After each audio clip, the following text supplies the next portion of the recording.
Before I tell you this, here's the point I wish someone had drilled into my skull earlier. Disrespect rarely kicks the door in. It slides under it. It shows up as not tonight, as a smile that isn't for you, as a home that looks perfect from the street while the inside turns into a waiting room. This story isn't about screaming matches or dramatic exits. It's about what happens when a calm man stops negotiating for basic respect and starts treating his life like a system. Inputs, outputs, consequences. Pay attention to the early signals, the little control tests, the good wife performance that turns on right after you set a boundary. That pattern tells you everything, if you're willing to look. Late Thursday, the bedroom had that soft lamp glow people put on social media to prove they have a marriage. Lena was on her side of the bed with her tablet, propped up, scrolling like she was doing surgery. I slid in behind her, not trying to start a movie scene, just a hand on her hip. Normal husband stuff. She didn't turn, didn't pause, didn't even breathe different. Not tonight. Flat. Automatic. Like she was closing a pop-up. I pulled my hand back and stared at the ceiling for a second. Two things landed at the same time. First, no eye contact. No, I'm tired. No, tomorrow. Nothing warm to cover the cold. Just a shutdown. Second, she was smiling at the screen. Small smile, private smile. So the battery wasn't dead. She just wasn't spinning it on me. I rolled away and kept my voice even. Okay. She answered, still married to the tablet. I lay there listening to her taps and tiny laughs. It wasn't heartbreak. It was clarity, the kind you get when a forklift operator stops pretending a pallet isn't about to fall. You don't argue with gravity. You step back. If I'd known where it was headed, I would have stopped trying to fix the mood a lot sooner. I would have treated that one sentence like the warning label it was. The next morning, she was bright, singing under her breath in the kitchen, coffee going, hair pulled back like she was a woman with no problems. She talked at me, not to me. Kelly got promoted, she said, chopping fruit. And Sam's doing the whole new hobby thing. He's into smoking meat now. Like we needed another man with opinions about fire. I opened the fridge and grabbed my meal prep container. Good for them. She glanced up like she just noticed I existed. You're quiet. I'm focused. On what? My day. She gave a little laugh. Okay, Mr. Logistics. That was her tone lately. Like my life was a personality quirk. Like me being steady was something she could roll her eyes at. I didn't bite. I kissed her cheek anyway. Quick, polite. And she didn't lean into it. She just kept chopping. I headed for my office room, closed the door, and started making moves that weren't for her. First rule change. I stopped chasing. No talks. No emotional exchange. I didn't ask why. I didn't check in. I just made myself less available. I want to work early. I stayed late without making a show of it. I hit the gym after my shift. I started sleeping like a guy who had one job: protect his peace. Lena didn't notice at first, or she pretended not to. Then about a week in, she started hovering. One evening, she leaned on the doorway of my office while I was finishing a schedule review. You're always in here now, she said. I didn't look up. You're always on your screen now. Her eyes narrowed. That's work. Mine too. That's not the same. I finally met her gaze. You're right. My work pays for this room. Your screen lives in it. She blinked like I'd slapped the air in front of her. Then she smiled, thin, controlled. Wow, you're spicy lately. I shrugged. Maybe I'm just awake. She left without another word, and I listened to her footsteps down the hall. Not angry footsteps, measuring footsteps, like she was recalculating. Saturday at the gym, Ryan caught me between sets. Ryan's been in my life since high school, the kind of guy who doesn't ask, how's your heart? He just reads your posture. He nodded at me. You look like you're running on half rations. I wiped my hands and gave him the honest version. At home, she treats me like a roommate. Nighttime? Not tonight. Daytime? Smiling at screen. Ryan leaned back against the rack. So you're being starved and told it's normal. I smirked without humor. Pretty much. He pointed at my phone sitting by my water bottle. You got facts or vibes? Vibes. Ryan's face tightened. Vibes are how you end up apologizing for things you didn't do. Check reality. I raised an eyebrow. You telling me to go full detective?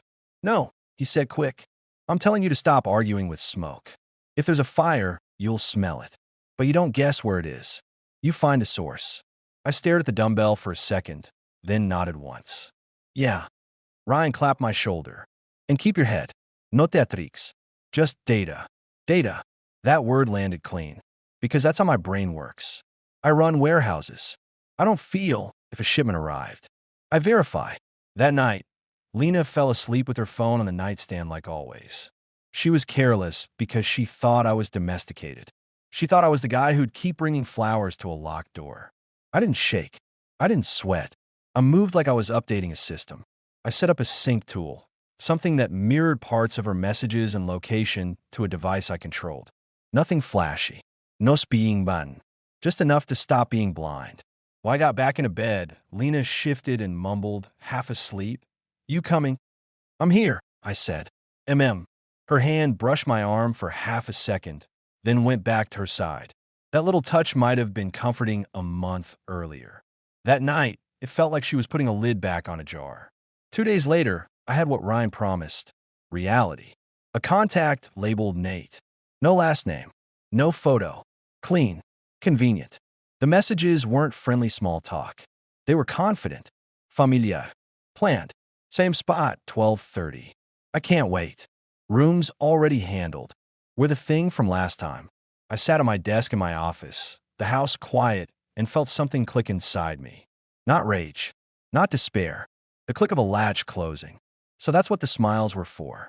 I didn't go confront her. I didn't do the whole, who is he scene? Because that scene is designed for her. It gives her a stage. Instead, I started logging. Dates. Times. Locations. Patterns. Like I was tracking late trucks. The pattern was almost insulting. Lunchtime gaps. Work dinners. A restaurant check-in first. Nice little alibi breadcrumb. Then a hotel near the waterfront. Lena came home that week acting normal. She always had energy for normal. Wednesday evening, she was in the bathroom longer than usual. I heard drawers open, the little clink of jewelry. When she walked out, she had earrings she never wore for me. And a new scent, sharp and expensive smelling, the kind of thing you don't wear to sit under fluorescent lights. She glanced at herself in the hallway mirror. Work dinner. I didn't move from the couch. Okay. She paused like she expected an argument. Don't wait up. I nodded. Have fun. Her eyes flicked to my face, searching for something. Jealousy. Fear. A plea. I gave her nothing. She left, heels clicking. 2 minutes later, her location moved. First stop. A restaurant. 10 minutes. Then she drove. I watched the dust settle at the same hotel I'd seen before. I didn't get in my car. I didn't become some guy hiding behind shrubs. I just sat there calm and understood how practiced it was. When Lena came home later, she was quiet. Not tired quiet. Satisfied quiet. She showered fast and slid into bed. Hey, she whispered. Hey. She waited. You're okay.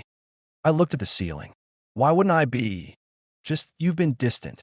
I turned my head toward her. Interesting. Her voice tightened. What's that supposed to mean? It means you noticed when the supply got cut. She blinked. Ethan, what are you talking about? I rolled away. Good night, Lena. The next morning, the first change showed up right on schedule. I walked into the kitchen and nearly laughed. Pancakes. My favorite. Perfect stack, butter melting, syrup warmed. Lena in a cute top, hair done, smiling like a commercial. Morning, she said softly. I made you breakfast. I poured coffee and kept my tone neutral. That's new. She gave a tiny, playful frown. It's not new. I used to do this. Used to, I repeated. She slid the plate toward me. I know I've been stressed. I'm trying. That word is always convenient. It doesn't mean anything. It just buys time. I sat down and took a bite. They're good. Her shoulders relaxed like she'd just regained control of the remote. See? We're fine. I looked at her over my mug. Fine is a setting on a dishwasher. Her smile faltered. What do you want from me? I set the mug down. Respect. She laughed too fast. Okay, wow. That's dramatic. I tilted my head. You don't think respect matters? Of course it matters, she snapped, then softened instantly. I just mean, you're acting like I did something huge. I didn't argue. I just watched her shift tones like she was switching tabs. On my lunch break that day, I sent flowers to the house. Not because I was romantic, because I wanted to test what she valued. When she texted me a picture of them, her message wasn't "thank you, I love you." It was, "This is so sweet.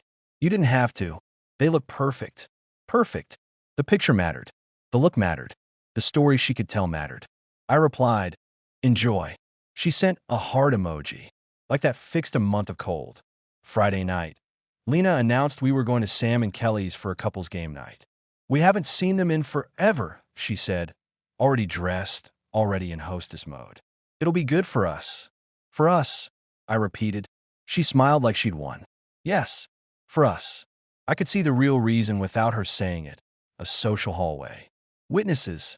A polished version of our marriage she could display like a framed photo. At Sam and Kelly's, the living room was full of laughter and snacks. Sam is loud in that friendly way, the guy who calls everyone bro and thinks it's a personality. Kelly is sharp, observant, the kind of woman who notices a mood change before you do. Ethan, Sam boomed.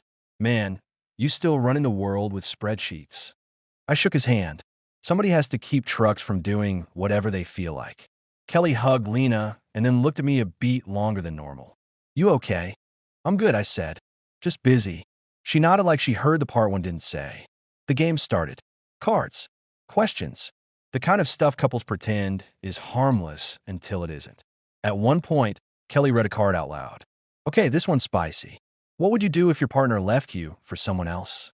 Lena's laugh was bright. "Oh my God." Sam pointed at me. "Ethan, you first. You're too calm. I want to hear this." I leaned back on the couch, casual, smiling like I didn't care. I kept it light enough for the room, sharp enough for Lena. "If Lena ever left," I said, "I'd probably send flowers to the next guy. For his patience." The room erupted. Sam slapped his knee. "That's cold." Kelly laughed, then stopped when she saw Lena's face. Lena didn't laugh. Her mouth held a smile shape, but her eyes went flat. Her fingers tightened on her drink. "What?" Sam said. "That's hilarious." I shrugged. "It's honest." Lena's voice came out too smooth. "You're in a mood tonight." I raised my eyebrows. "Am I?" Kelly cleared her throat and changed the subject fast. "Okay, next card." But Lena wasn't playing anymore. She was calculating. I could feel it beside me like heat. In the car on the way home, she kept her hands at 10 and 2 like she was trying not to crack the steering wheel. "Why did you say that?" she asked. I looked out the window. "Say what?" "You know exactly what." I turned to her. "If you mean the flowers joke, I don't know."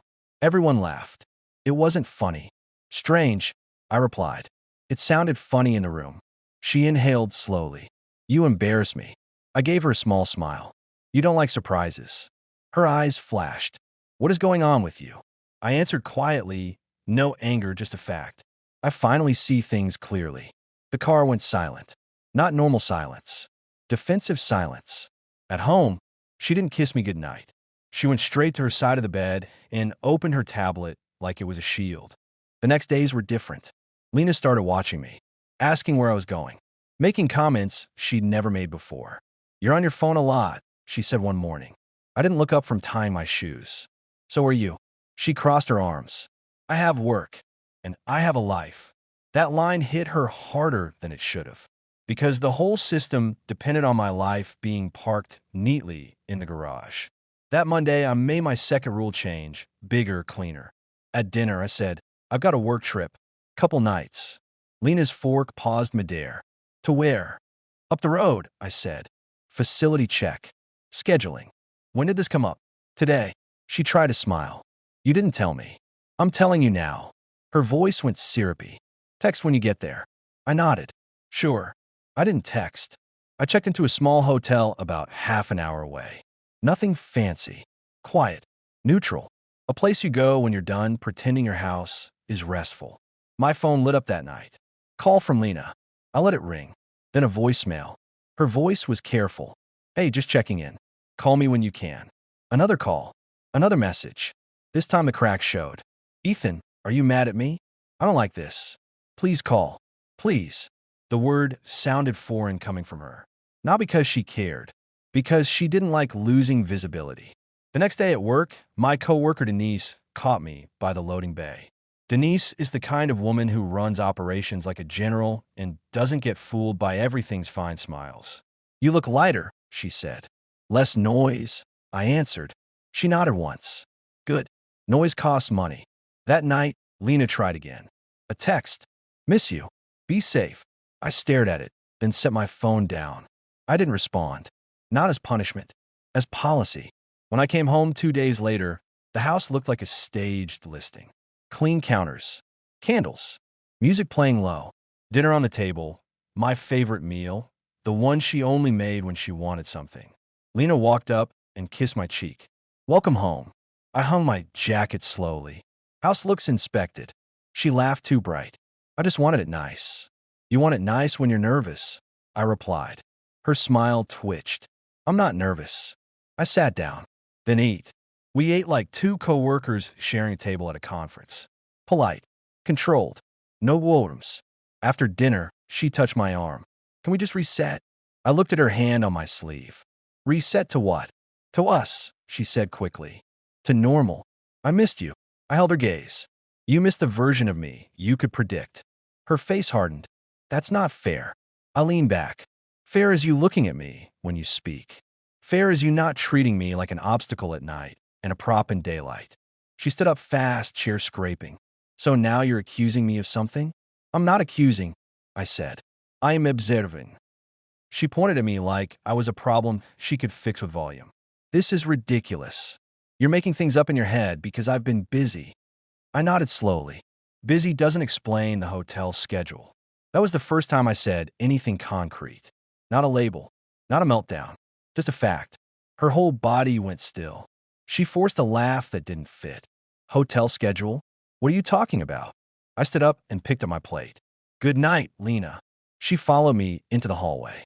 Ethan, stop. I turned. You want to talk? Fine. Look me in the eye and tell me your work dinners end at that waterfront hotel. Her mouth opened, then closed. She swallowed. There it is, I said quietly. That pause. That's the truth trying to get out. Her voice rose. How do you even know where I am? I smiled a little. Now, that's the question you picked. She stared at me like she was seeing a stranger. You're spying on me. I shrugged. I verified. There's a difference. That's insane, she snapped. You're paranoid. I nodded calm. Call it whatever makes you sleep. I'm done being managed.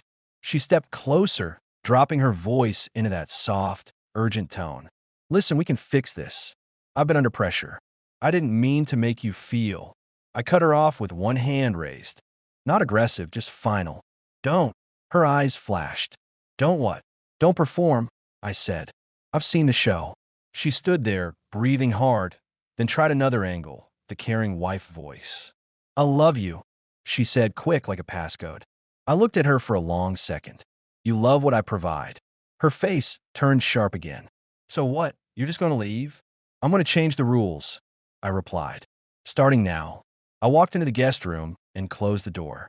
That night, I slept alone, not as a tactic, as a decision. The next morning, Lena cornered me in the kitchen with her tablet in her hands like a weapon. We need to talk, she said. We already did, I answered, grabbing my keys. No, we didn't, she insisted. You can't just shut down and punish me. I paused at the door. You called it punishment? Interesting, she scoffed. Because that's what it is. I turned back and spoke slowly so she couldn't twist it. This is me stepping away from disrespect. If you feel punished, it's because you were benefiting. Her jaw tightened. Where are you going? To work, I said. Same place I go every day. She watched me like she wanted to follow my dot on a map. And for the first time, she couldn't. All day, I moved quietly. I didn't call her. I didn't text.